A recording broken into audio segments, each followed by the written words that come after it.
Today, I want to talk about this idea. Don't sweat the small stuff. Don't sweat the small stuff. Now, I play a lot of basketball, work out, and when I work out or play basketball, I sweat like, people say sweat like a hog, but I don't know, do hogs really sweat? But I sweat. I mean, it looks like I've been swimming. All right, AM workout done.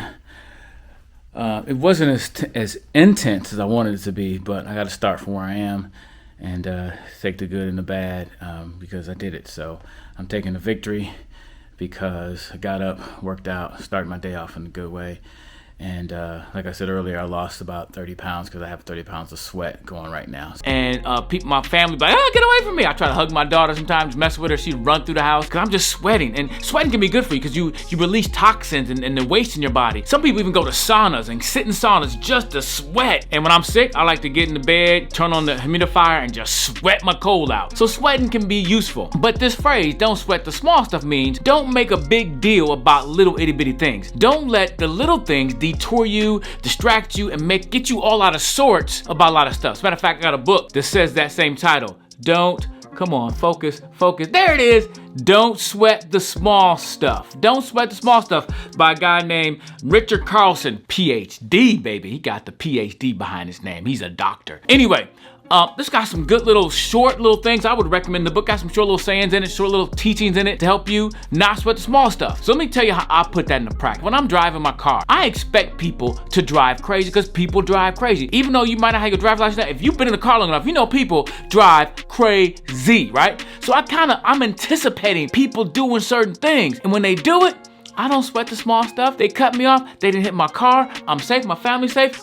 Let's go on with our life. But other people, when somebody cut them off, they get all upset. They be throwing a finger at people. Yeah, y'all have seen it before. Be yelling at people and just get all out of sorts over the fact that somebody almost hit them. Now, I get it. It can make your heart beat real fast. You get scared. You get nervous. I get that.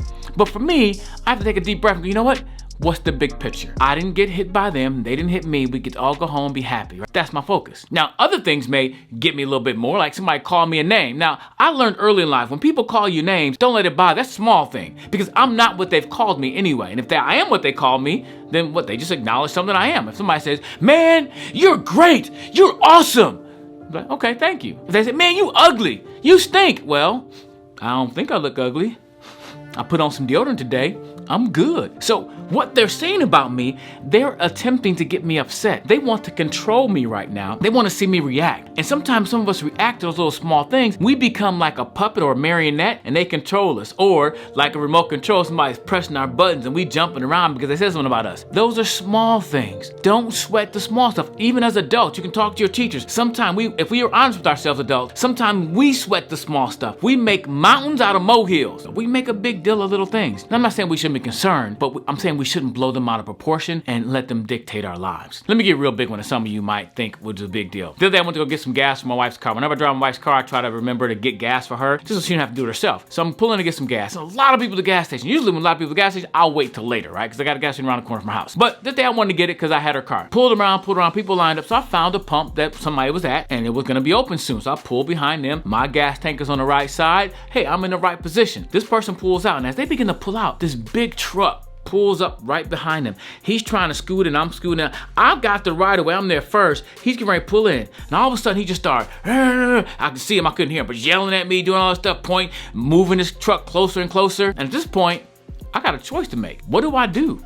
Do I push my car forward? Do we get into a little argument, have road rage? Do we, he wasn't that big. I could have took him, you know what I'm saying? I could take him, And today when you do stuff, everybody's got cell phones. It'll be on somebody's cell phone, surveillance camera. For what? And I don't know, that dude could have a gun. He could be crazy. So is it really that big of a deal that I fight for that gas pump at that moment? Going after this guy, getting arguing about him about this gas pump, that wouldn't have been a good choice overall, even if I won. At the end of the day, let's just say things got out of hand. I beat him down. I'm sitting over like, yeah, now what? I get to pump the gas. Does it really matter? I didn't sweat the small stuff. I backed up, went and found another pump. Because the truth is, I'm going to get gas today, and I'm going to go home to my family, not be in jail, and have a battery charge against me because I beat the man up. I wasn't pumping my gas, staring at him like what's wrong with that man? I let it go because it wasn't a big deal to me. What small stuff do you find yourself just kind of giving into? Like little things just bother you and you blow them out of proportion. I would love for the teachers to share too, because teachers, we've had a lifelong experience of sometimes sweating the small stuff. Can I get no yeah? It'd be great to share with your students and the students share with your teachers and how we can overcome that. Maybe share a time where you didn't sweat the small stuff. You let the little things go because of the big thing at the end. And again, don't sweat the small stuff. And it's a choice. And when you make better choices, you will live a better life. So choose well. Oh yeah.